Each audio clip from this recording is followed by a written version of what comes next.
अस्सलाम वालेकुम स्टूडेंट्स, उम्मीद करता हूँ आप लोग खैरियत से होंगे। हमने आज सेकेंड ईयर का पहला लेक्चर डिस्कस करना है। चैप्टर हम 8 स्टार्ट कर रहे हैं। बेसिकली आपकी जो बुक है इसके दो पार्ट्स हैं। 16 चैप्टर है आपके पास टोटल, इसमें दो पार्ट्स पे ये बुक आपकी डिवाइड हुई हुई है। पहले 6 चैप्टर जो हैं वो इनऑर्गेनिक केमिस्ट्री से रिलेट करते हैं और आगे वाले जो आपके पास जितने भी चैप्टर्स हैं वो सारे ऑर्गेनिक केमिस्ट्री से रिलेट करते हैं। आपने जूनियर क्लासेस में इनका डिफरेंस तो पढ़ा होगा, ऑर्गेनिक और इनऑर्गेनिक में क्या डिफरेंस होता है। उस डिटेल में हम बाद में जाएंगे। अभी जो हम टॉपिक स्टार्ट करना चाह रहे हैं वो है hydrocarbon, chapter number 8। Basically organic chemistry आपकी चैप्टर नंबर 7 से स्टार्ट होती है, लेकिन हम उसको बाद में डिस्कस करेंगे। चैप्टर 8 से हम स्टार्ट करेंगे अपने टॉपिक का आगाज़। जो आपका चैप्टर नंबर 8 है ये हमारे पास शुरू होता है हाइड्रोकार्बन से। जैसे कि आपको इसके लफ्ज़ से पता चल रहा है, ये दो वर्ड्स से मिलकर बना हुआ है। एक है हाइड्रो और दूसरा है कार्बन। ऑर्गेनिक केमिस्ट्री में हम वो तमाम एलिमेंट्स हम तमाम कंपाउंड्स की स्टडी करते हैं जो हाइड्रोजन और कार्बन से मिलके बने होते हैं या उससे ड्राइव किए गए होते हैं। हाइड्रोकार्बन्स भी हाइड्रोजन कार्बन से मिलके बने हुए और उनसे ड्राइव किए गए हैं बाकी कंपाउंड्स। इसकी दो बड़ी टाइप्स आती हैं हमारे पास। सबसे पहले एक हमारे पास आता है ओपन चेन, जिनको हम एसाइक्लिक हाइड्रोकार्बन्स भी कहते हैं, और दूसरी हमारे पास आते हैं क्लोज चेन, जिसको हम साइक्लिक हाइड्रोकार्बन्स भी कहते हैं। सबसे पहले हम आते हैं ओपन चेन या एसाइक्लिक हाइड्रोकार्बन्स की तरफ। ओपन चेन में हमारे पास फर्दर दो टाइप्स आ जाती हैं, जिसमें सैचुरेटेड हाइड्रोकार्बन्स होते हैं और अनसैचुरेटेड हाइड्रोकार्बन्स होते हैं। कार्बन जो होता है ये अपने ही कार्बन एटम्स के दूसरे कार्बन एटम्स के साथ लॉन्ग चेन फॉर्म कर लेता है, जिसको हम कैटिनेशन कहते हैं। इसी वजह से कार्बन के बहुत ज़्यादा कंपाउंड्स हैं। फॉर एग्जांपल अगर हम सैचुरेटेड हाइड्रोकार्बन्स की बात करें तो सैचुरेटेड हाइड्रोकार्बन्स में वो तमाम कंपाउंड्स आ जाएंगे जिसमें कार्बन का कार्बन के साथ सिंगल बॉन्ड बना होता है। यहाँ पे जो वर्ड इंपॉर्टेंट है वो कार्बन का कार्बन के साथ सिंगल बॉन्ड है। कार्बन कार्बन के साथ डबल बॉन्ड भी बना सकता है, कार्बन कार्बन के साथ ट्रिपल बॉन्ड भी बना लेता है। इसके अलावा कार्बन ऑक्सीजन के साथ डबल बॉन्ड भी बना लेता है, कार्बन नाइट्रोजन के साथ ट्रिपल बॉन्ड भी बना लेता है, लेकिन वो इस कैटेगरी में फॉल नहीं करते हैं। यहाँ पे जो इंपॉर्टेंट वर्ड है वो कार्बन का कार्बन के साथ बॉन्ड है। सैचुरेटेड हाइड्रोकार्बन वो तमाम हाइड्रोकार्बन सैचुरेटेड हाइड्रोकार्बन्स कहलाएंगे जिसमें कार्बन का कार्बन के साथ सिंगल बॉन्ड होगा और उसकी जो वैलेंसी है वो सारी की सारी सिंगल बॉन्ड से सेटिस्फाई की गई होगी। इसकी एग्जांपल के तौर पे अगर देखें आप, ये मीथेन है। सैचुरेटेड हाइड्रोकार्बन्स की जो फैमिली जो फैमिली सैचुरेटेड हाइड्रोकार्बन से बिलोंग करती है वो अल्केन्स है। अल्केन्स में जो पहला मेंबर है वो मीथेन है। मीथेन में अगर आप देखिए एक कार्बन है, 4 हाइड्रोजन है, तमाम के तमाम सिंगल बॉन्ड से कार्बन के साथ अटैच है, तो ये सैचुरेटेड हाइड्रोकार्बन्स की टाइप होगी। इसका नाम मीथेन है। इस फैमिली से जितने भी मेंबर्स बिलोंग करते होंगे उन सब के नाम के एंड पे ANE आएगा। ये आगे हमारा जो नेक्स्ट लेक्चर होगा ना उसमें हम नॉमेनक्लेचर जब डिस्कस करेंगे तो उसमें ये चीज़ आपको बहुत ज़्यादा क्लियर हो जाएगी। अभी सिर्फ आपको गो थ्रू करने के लिए मैं बता रहा हूँ कि आपके पास जो फैमिली नेम है वो हर मेंबर के नेम के साथ इंडिकेट किया जाता है। उसके लास्ट 3 लेटर जो हैं, जैसे एल्केन के लास्ट 3 लेटर्स है ANE, तो इसी तरह मीथेन में लास्ट 3 लेटर्स ANE होंगे, मीथेन। दूसरी टाइप हमारे पास है अनसैचुरेटेड हाइड्रोकार्बन्स की।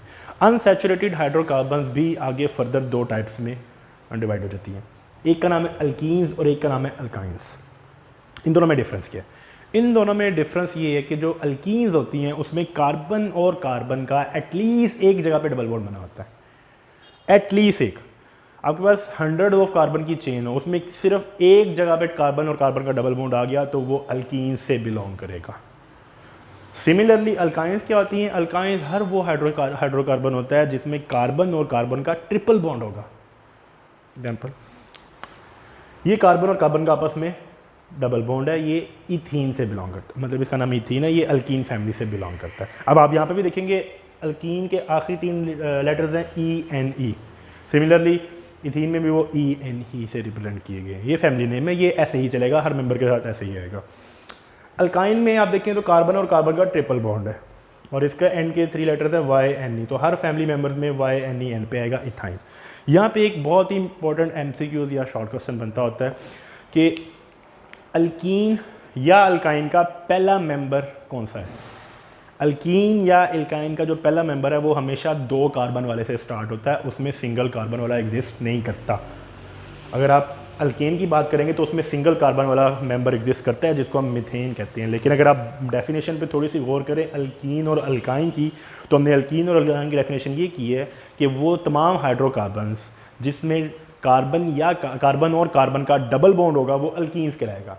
अब डबल बॉन्ड बनने की कंडीशन है 2 कार्बन एटलीस्ट हों। अगर एक कार्बन होगा तो वो डबल बॉन्ड किसके साथ बनाएगा, वो बना ही नहीं सकता।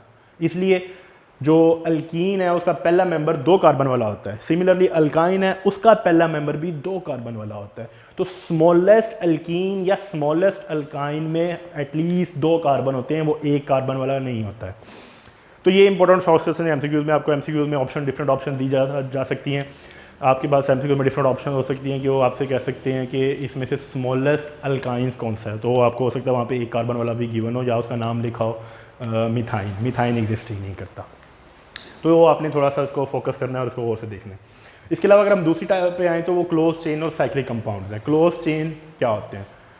क्लोज चेन ऐसे कंपाउंड्स को कहते हैं जिसमें कार्बन जहाँ चेन स्टार्ट होती है वहीं पे वापस आके एंड हो जाती है। जैसे सर्कल होता है आपके पास, इसमें आप किसी को भी फर्स्ट और लास्ट कार्बन की पहचान नहीं कर सकते। उसमें आपके पास क्या होता है कि जहाँ से कार्बन की चेन स्टार्ट हो रही होती है वहीं पे आके वापस एंड हो जाती है। क्लोज होता है, साइक्लिक कंपाउंड बना रहे होते हैं। तो इसको हम इसकी भी आगे फर्दर 2 टाइप्स हैं, ए साइक्लिक हाइड्रोकार्बन और एरोमेटिक हाइड्रोकार्बन।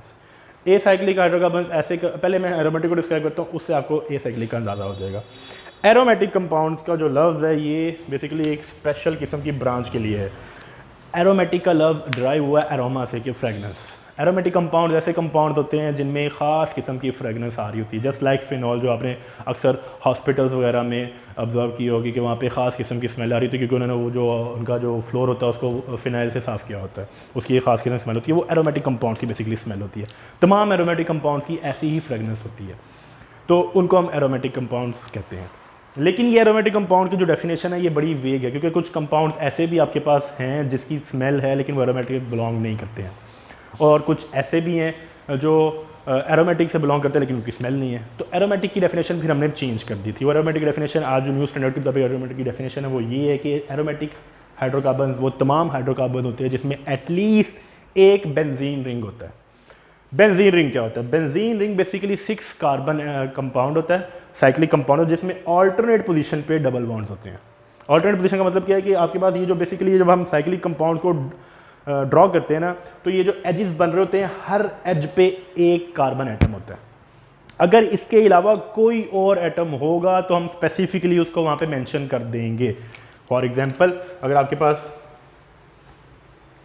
इस तरह का स्ट्रक्चर है और ये सारी जगह पे कार्बन है, सिर्फ यहाँ पे अगर नाइट्रोजन है तो मैं यहाँ पे नाइट्रोजन को एक्सप्रेस करूँगा, मैं नाइट्रोजन को यहाँ पे लिखूँगा। लेकिन अगर यहाँ पे कुछ भी ना लिखा हो तो ये अंडरस्टूड है कि यहाँ पे कार्बन है। फॉर एग्जाम्पल जैसे आपके पास ये क्लोज साइक्लिक स्ट्रक्चर बन रहा है, इसमें हर एज पे एक कार्बन एटम प्रेजेंट है। तो अगर आप इसकी एजेस गिने 1 2 3 4 5 6, तो इसमें 6 एजेस है, तो ये 6 कार्बन एटम्स पर मुश्तमिल साइक्लिक कंपाउंड है। अब ये सिर्फ 6 कार्बन का साइकिल बन जाना एरोमेटिक कंपाउंड को डिफाइन नहीं करता या बेंजीन रिंग को डिफाइन नहीं करता।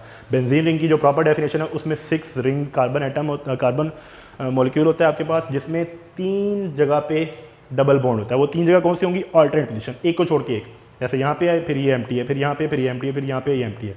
तो इसको हम बेंजीन रिंग कहते हैं। और इसको हम सिंपली सर्कल से भी रिप्रेजेंट, 3 डबल बॉन्ड बनाने की बजाय हम यूजुअली इसको सर्कल से रिप्रेजेंट कर देते हैं। आपकी बुक में दोनों रिप्रेजेंटेशन गिवन है कि आप उसको सर्कल भी ड्रॉ कर सकते हो या आप ऑल्टरनेट पोजीशन पे 3 डबल बॉन्ड भी ड्रॉ कर सकते हो। इस स्पेशल ग्रुप को हम बेंजीन रिंग कहते हैं। और एरोमेटिक कंपाउंड वो तमाम कंपाउंड होंगे जिसमें एटलीस्ट एक बेंजीन रिंग इन्वॉल्व होगा। एटलीस्ट एक बेंजीन रिंग इन्वॉल्व होगा लाजमी, एक से ज़्यादा भी हो सकते हैं, वो सारे एरोमेटिक होंगे, लेकिन एटलीस्ट एक बेंजीन रिंग उसके स्ट्रक्चर के अंदर अगर आ गया तो वो एरोमेटिक हाइड्रोकार्बन कहलाएगा। इसके अलावा बाकी जितने भी साइक्लिक कंपाउंड होंगे वे तमाम के तमाम ए साइक्लिक में लाया करेंगे।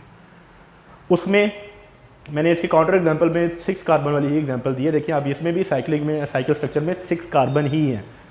इसमें और बेंजीन में फ़र्क क्या है कि इसकी इसकी ऑल्टरनेट पोजीशन पर डबल बॉन्ड नहीं है। ऑल्टरनेट पोजीशन पे आप डबल बॉन्ड बना भी सकते हैं। लेट्स सपोज मैं यहाँ पे डबल बॉन्ड बना देता हूँ, यहाँ पे डबल बॉन्ड बना देता हूँ। अब इसमें डबल बॉन्ड तो आ गए, लेकिन अभी भी इसमें सिर्फ 2 डबल बॉन्ड है, ऑल्टरनेट पोजीशन पे 3 नहीं है। ये अभी भी बेंजीन रिंग नहीं बना है। बेंजीन रिंग के अलावा बाकी जितने भी कंपाउंड्स होंगे वो साइक्लिक होंगे, उसमें डबल बॉन्ड हो ना हो कोई फ़र्क नहीं पड़ता, वो तमाम के तमाम एसाइक्लिक हाइड्रोकार्बन्स कहलाएंगे। अगर मैं ओरिजिनल स्ट्रक्चर पे अगर वापस जाऊं तो ये स्ट्रक्चर कुछ इस किस्म का था। इसका नाम क्या होगा? इसका नाम होगा हमारे पास साइक्लोहेक्सेन, क्योंकि इसमें 6 कार्बन है, 6 कार्बनों को हम हेक्सेन कहते हैं, तो इसलिए हमारे पास इसका नाम हो जाएगा साइक्लोहेक्सेन। और ये हमारे पास एरोमेटिक कंपाउंड। तो इन दोनों में डिफरेंस क्या है कि एरोमेटिक कंपाउंड ऐसे तमाम कंपाउंड्स होंगे जिसमें आपके पास एटलीस्ट एक बेंजीन रिंग आ रहा होगा, बाकी तमाम साइक्लिक कंपाउंड हमारे पास एसाइक्लिक हाइड्रोकार्बन्स में आ जाएंगे।